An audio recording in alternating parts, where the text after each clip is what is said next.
Bonjour les amis, voilà, j'ai préparé mon moule. Alors donc j'ai mis du film plastique alimentaire. C'est le film banal pour envelopper les pots de confiture ou autres. Vous savez, c'est voilà. Là le papier d'alu. J'en ai remis aussi sur la plaque. Là je suis dans une autre pièce. Donc je vais mettre du papier alu de chaque côté parce que quand je vais mettre le produit, espèce d'enduit boîte à mélanger avec de l'enduit à bande de plaque au plaque, je pense que ça va pas tenir sûr. Alors, je vais essayer de le plaquer avec l'alu. Bon, ça va être chaud bouillant, ça c'est certain. À mon avis, il faut que je commence à en mettre ici d'abord. Voilà. Et commencer à déborder ici. Et après, là, pour le ramener ici pour le coller. Donc, papier d'alu. Bon, voilà, ça donne ça. Donc, quand je vais mettre le produit ici, je vais le monter pour éviter qu'il tombe. Et le rejoindre avec le produit, enfin, on va appeler ça l'enduit, avec l'enduit qui est là. Par contre, il n'est pas assez long.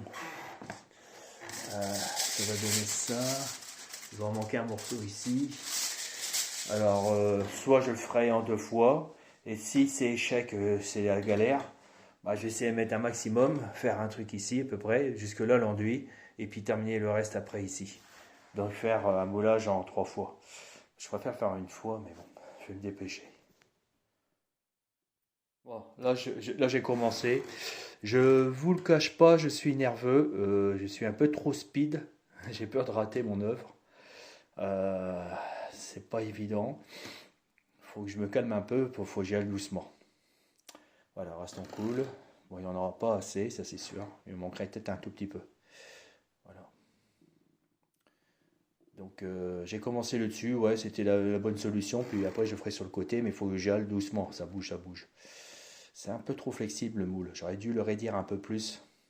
La prochaine fois, je mettrai des renforts si j'en fais un deuxième. Enfin, tiens, si je recoule sur le moule, si je refais une forme. Alors la pâte, je l'ai fait trop dure. Il faut que ça soit beaucoup plus souple que ça. Alors il faut que je le remouille. Sinon c'est trop raide. Il faut que j'appuie dessus pour faire la forme et j'ai peur de défoncer le moule. Et en plus c'est pas commode.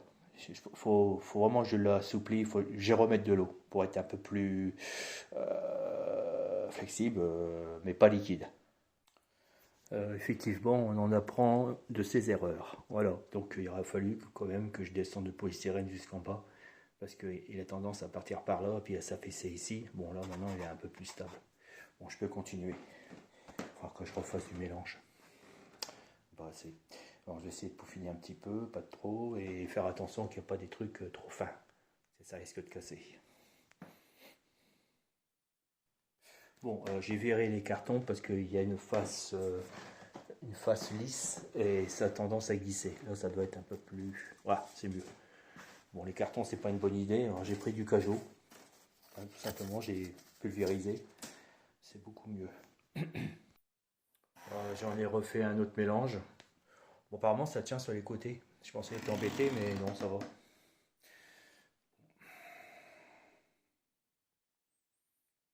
Peut-être que la feuille d'alu va me servir quand même. Enfin, je pense que pour faire la texture, il faut que je le fasse peut-être après. Là, il faut que je fasse la coque. Mais je vais essayer de. Comment gérer ça? De faire les textures. Oh merde. De faire les textures le plus possible. Maximum. La chose géniale, vu que j'ai mis le carton sur le plancher, c'est que je peux l'orienter comme je veux. C'est pas mal ça, tiens. C'est un pur hasard, mais c'est bienvenu.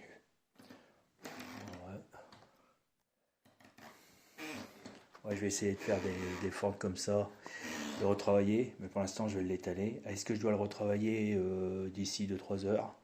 Parce que le map il va prendre, mais il va prendre plus lentement parce que le papier il retient énormément l'humidité.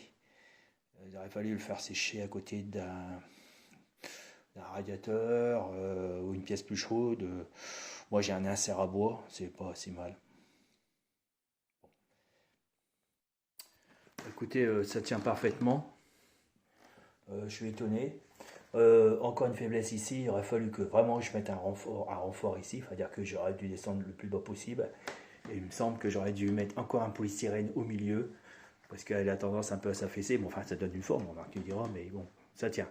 Heureusement que j'ai pris ce carton-là, ça aurait été un autre carton, je crois que ça serait mal fini. Ouais. Maintenant, il faut que je fasse place à mon imagination. Oh, pardon. Il faut que je fasse place à mon imagination. Je sais que j'ai déjà vu des volcans. Alors quand c'est un vieux volcan, en fin de compte, la paroi la plus qui est mêlée de cendres tassées et de scories. Et après là, il y a la poussée de lave. En fin de compte, la paroi avec, au bout d'un million d'années, on peut dire, qui est très court, disparaît parce qu'elle est plus friable et il reste le moulage du magma. Donc c'est pour ça qu'il y a des traits comme ça, parce que c'est une poussée qui se fait comme ça. Et voilà, un peu de science. Hein. Donc par contre ici, je le mettrai plus tard, mais normalement ici, il doit y avoir le restant du cône. Ça s'appelle un cône. C'est le cône qui disparaît au bout d'un moment.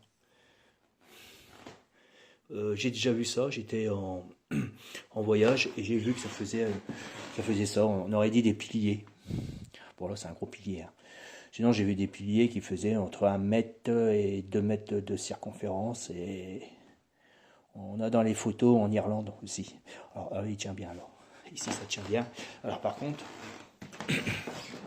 ici, je ne sais pas, j'ai l'impression que c'est faiblard. J'espère qu'il ne va pas céder. Je vais obligé de faire des raccords. C'est compliqué, hein, parce que là, ça tient à parler d'opération du Saint-Esprit. Alors, est-ce que je fais à peu près ça? Ouais, il faudrait que je fasse ça. Mais ça me fait peur parce que si je fais ça, comme ça, là, je vais l'affaiblir pour le démoulage. Je préfère faire comme ça et puis on verra après.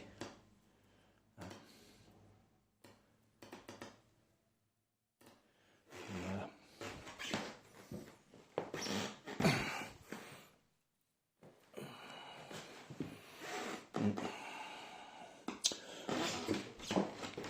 Je pense que je vais enduire avec un pinceau de l'enduit à bande euh, très très fluide, pas trop, oh, merde, pas trop liquide. Il est chiant ce truc. Ouais, bah écoutez, alors j'ai du restant, je sais que normalement 6, 2 fois 6, 6. Ça doit faire à peu près ici. Je vais me faire un bourrelet, comment on appelle ça? Une corniche rocheuse naturelle. Ici, je vais le faire. Ouais, j'ai bien envie de le faire. Il m'en reste un tout petit peu. Bon, à peu près ici. Puis après, je le sculpterai parce que normalement, la porte, elle est là. Ça fait ça à peu près. La porte, elle va être ici. Donc, ce serait bien de faire une corniche. Il m'en reste. Puis bon, bah, je le travaillerai avec la disqueuse à main.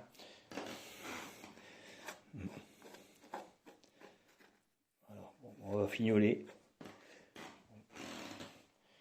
Et bon, bah, je vous donnerai le résultat de tout ça plus tard, dans la deuxième vidéo. Allez, à bientôt. Abonnez-vous et mettez-moi un pouce, ça m'encourage à continuer. Je ne vous cache pas que bon, bah, ça me passionne, mais tous les vidéos que je fais sur YouTube, je ne sais pas pourquoi, il n'y a pas de pouce, ça n'intéresse pas les gens. Ou peut-être ça les intéresse, mais ils n'ont pas le temps de regarder, je comprends. Il n'y a pas de souci.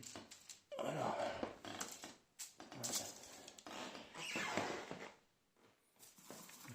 Ça serait bien de... Ouais, voilà. Oula, attention. Si après, il faudrait que je le démoule de ce sens-là. J'espère que je ne vais pas être piégé. Ah, autre idée qui me tombe. Si je fais un renfort, il faudrait que je m'arrange que les renforts soient démontables. Si jamais j'arrive pas à le démouler, que je puisse tirer sur le carton pour l'enlever. Ça, c'est pas bête. soit double polystyrène avec des vis pour le contenir. Et puis quand je dis vis, les vis, donc le polystyrène ici il sera collé.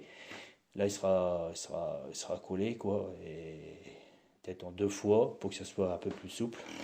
Où je mets des pattes de fixation en carton. Ah, des pattes de fixation en carton des consoles vissées sur le polystère. Putain, c'est pas con ça. Ah, vous voyez, ça y est, je monte en expérience, hein, c'est comme ça, hein, il faut, il faut se lancer et il faut pas avoir peur des échecs. S'il y a un échec, il y a toujours un apprentissage, c'est jamais un échec complet. Jamais, jamais. Ne vous découragez pas. Euh, Chaque échec, c'est de l'expérience. Après, le problème c'est bête parce que j'aurais bien voulu le faire quand même. On va boucher le trou. Bon, alors par contre, l'épaisseur, je l'ai fait à l'œil. Alors j'espère, j'ai fait à peu près 1 cm. Alors j'espère que c'est pas mal. Ça va être bon.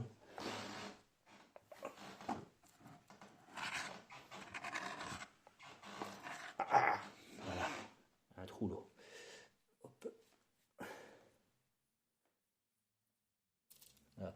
Alors, là je fais ça. Alors, un secret de... Enfin, avant je faisais de l'enduit à bande. Un secret, ne jamais faire en descendant. Jamais, jamais, toujours en remontant. Et s'il y a un trou ici, ne pas faire descendre la matière, remettez de la matière et remontez. Si on a trop, bah, à l'occasion, bah, vous coupez un peu comme ça, puis c'est tout. Voilà, sinon bah, ça va craquer, ça va tomber. Ça c'est clair. Voilà. Bon, moi, j'essaie d'utiliser mon imagination. La corniche, et je vais regarder des photos de vieux volcans, pour voir ce que ça donne. Alors là, je voulais le fendre un petit peu au sommet, parce que normalement, il doit être fendu un peu. Mais je crois que je le ferai, je rajouterai du map par-dessus. Vu que le map, il colle bien sur le map. Ça, c'est bien. C'est l'avantage du mortier adhésif. C'est vraiment une matière géniale. Il n'y a pas besoin d'acheter de l'enduit spécial modéliste qui coûte super cher, parce que bon, c'est le commerce. Voilà. Non, moi, j'aime bien comme ça. Voilà, c'est comme ça, faut que je fasse. Faut que je tourne naturel comme ça. Que ça soit un peu plus naturel. Parce que là, ça fait un chemin. Quoique, j'ai vu que ça faisait carrément des chemins. Écoutez les amis, bon bah voilà. Là, cette fois, c'est sûr, je m'en vais. Allez, bye bye. Allez, suivez-moi et n'oubliez pas, abonnez-vous et mettez-moi des pouces. Plein de pouces, plein de pouces. Allez, bye bye.